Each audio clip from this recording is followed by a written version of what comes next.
Hello, I'm James Yarbrough, and welcome to We've Got Books. We're brimming with lots of books, ideas, and plenty of fun. We three authors, Anne Green, Lana Newman Cruzy, and myself, James Yarbrough, are coming to you from the Dallas area of the great state of Texas. With the most recognizable geographic shape in the world, yes, people all over the globe can identify our great state, where we have friendly people, southern accents, where gentlemen still hold doors for ladies, and where you might hear the words sir and ma'am. Hi, I'm Anne Green. Our colleague Lana Newman Cruzy will join us later. In our hosting for We've Got Books, will be informative and enlightening regarding great Christian fiction. We'll definitely have genre for you: historical and contemporary romance, romantic comedy, westerns, suspense, women's fiction, fantasy, and side splitting humor. We'll sit around the table and chat as we feature guest authors and their books. You'll have the opportunity to get to know real authors, why they write, how they create characters, and how they got started. We'll visit with each author and get to know her and her novel and how her book evolved from an idea to a published work. So sit back and enjoy this captivating ride into the literary world. And now Anne Green is ready to interview author Sherri Stewart and her historical series, Beauty from Ashes, the first book of the series, A Song for Her Enemies, and the second, What Hides Behind the Walls. Also, her latest suspense novel, Secrets Dark and Deep. So grab your Coke or a cup of coffee or tea, sit back, and enjoy. Thank you, Jim. So, tell us a little about yourself, Sherri. I hail from the great state of Michigan, which also has a recognizable shape, the mitten. Ask any Michigander where they're from, and they'll hold up their hand and point at some place on it. I live in Florida, a short drive from Disney World, because that's where my son works. I've enjoyed a variety of careers, but now I concentrate on my editing business and writing the next book. You've led an interesting life, Sherri. So, now tell us about what led you to become a writer. Well, I remember sitting in a hotel room in Phoenix, waiting for my husband to finish with the hockey trainers conference he was attending, when an idea came to mind for a book. So I quickly typed a few paragraphs of a storyline on my laptop and saved it into a file. A few weeks later, I was talking to a student in a journalism class I taught, and I told her about my idea. She scoffed. Book's already been written. Deflated, I let the idea of writing a novel float away until a few years later when the hockey team my husband worked for folded and his health floundered as a result. Until I also lost a few cases in the courtroom, that's when original ideas overflowed, and I wrote my first book, and then my second, and now I'm writing number 24. That's an impressive number of books. How do you go about writing your books? I'm a pantser, which means I don't outline but write by the seat of my pants. 6 days a week, I write 500 words a day. Most days, I ask God to lead, and He often takes me in directions I never intended to go. In Secrets Dark and Deep, the ending came out completely different than what I had intended. So I was as surprised as the plot twists as the reader was. Yes, I'm a pantser myself. To me, outlining a book takes away all the fun and surprises our characters march us into. What do you enjoy most about the writing process? Oh, my favorite thing about writing is research. I love to visit the town in my book, sample its food, walk its streets, listen to its sounds. For Secrets Dark and Deep, I visited Zurich. I stayed at the same hotel my main male character stayed at, enjoyed fondue, visited the opera. Last spring, for my most recent novella called An Uncommon Gift, I took a transatlantic cruise, trying to imagine what it was like for a young woman to travel by ship back in 1910. Sometimes it's impossible to travel, though, as it was during COVID. But if we can't travel, there's always YouTube. Yep, always the YouTube. Yeah, I like to always visit any place about which I write also. I know your listeners would like to learn what led you to write Christian fiction. And what genres do you write? Oh, I can't even imagine writing a book without God in it. That would be like living life without God in it. I write historical fiction and romantic suspense novels, but I try to generate a fast pace in both genres, running and hiding from enemies, finding oneself between a rock and a hard place. My characters always have flaws that they need to deal with, and God puts them in situations where they have to confront those flaws. There are also enemies or obstacles that drive them to the Lord, and He helps calm their spirits and give them answers to their dilemmas. Okay. What do you hope your readers take away from reading your books?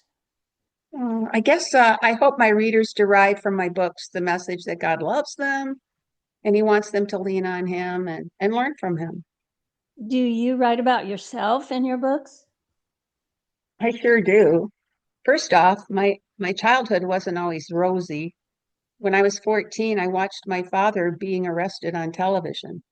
He ended up going to prison for 2 years. Since my husband is on the road most of our married life with the hockey team, I figured I could either feel sorry for myself, or I could pursue education and careers to fill in the time when I was alone. So I went from teaching French and English to flying for Delta Airlines as a flight attendant. Years later, I became a principal, which provided fodder for my books, The Promise Keeper. And then in my 50s, I went to law school and took the California bar when I was 58 years old. My first two books were about cases that I worked on as an attorney that didn't go well, but I could reframe the cases to successful ones and come out of hiding, and its sequel, A Well-Founded Fear of Death. All in all, writing a little about my issues in my books is cathartic. Plus, every author knows that they should write about what they know. Okay. What book are you presently working on? Well, the name of the book is In the Presence of Her Enemies. And this is the third book in my series about Tamar Feldman. She's a Jewish lady who lived in Nazi-occupied Harlem, that's in the Netherlands, during World War II. The third book shows that she still has enemies who are out to get her, although 6 years have passed since the war ended. That sounds exciting. Now, what book are we spotlighting today? I'd like to read my suspense novel, Secrets Dark and Deep. Okay, I'd love for you to read an excerpt for our listeners. Here goes. Maddie rubbed her fingers against the goosebumps forming on her arms. Her wrap didn't provide much warmth. The plastic chair couldn't be more uncomfortable. Maybe that's why waiting rooms are full of uncomfortable chairs, so people wouldn't want to stay. The tick of a clock and the detective's taps on the keyboard were the only sounds in this cramped office. And the smell. Didn't, she checked the name tag on his rumpled shirt, didn't Detective Brody Mesner know that spearmint gum doesn't mix well with the onions from the hamburger sitting on his desk? How long had he been sitting there? She resisted the urge to throw the greasy hamburger and its wrapper in the trash. He rubbed his hand over a day's growth of stubble, which sounded like razor blades scratching a chalkboard, and then he peered up at her over his glasses. Okay, Miss Caldecott, I have all your information. Now, you said this person named, he peered at his screen, Absalom, left 3 notes. I have 2 here. Where's the third one? Maddie lifted the plastic rain hat containing the note from her car and the flower blossom. Sorry, I didn't want to contaminate the note if it had any fingerprints on it. She squirmed against the hard seat.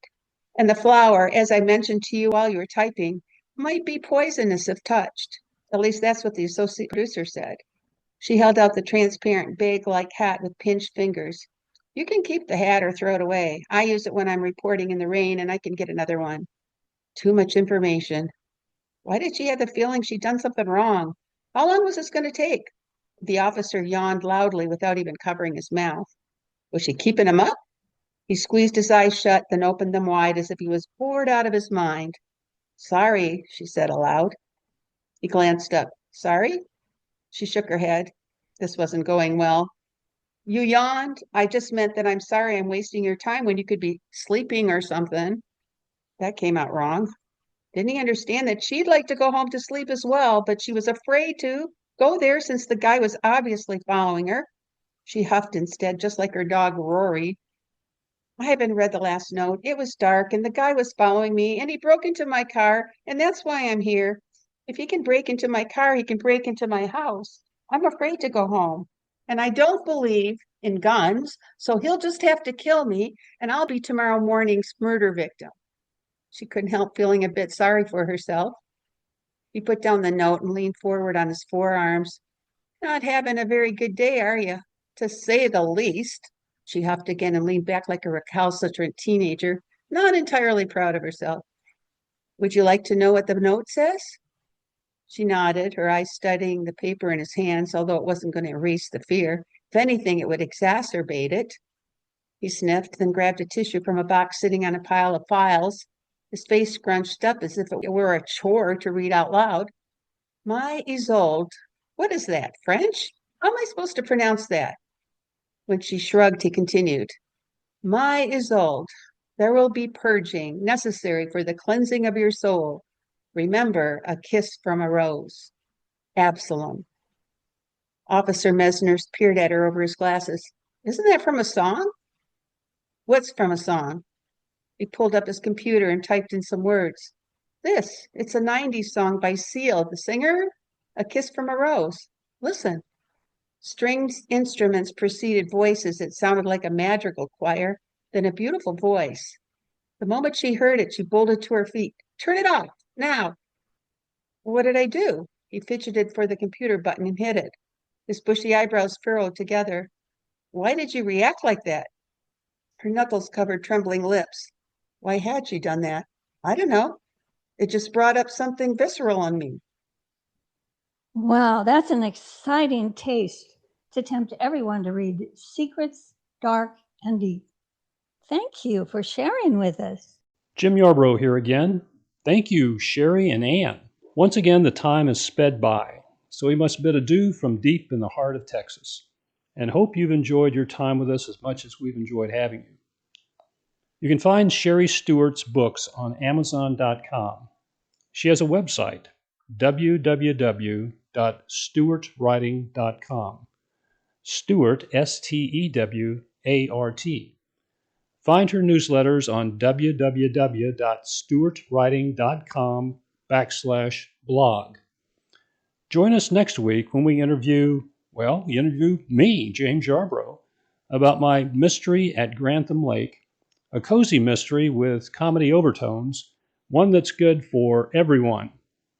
I'm James Yarbrough with Ann Green saying goodbye for now, and read a good book for education, entertainment, or your continued good health. And we hope you'll choose a book you learned about on this podcast. See you next time.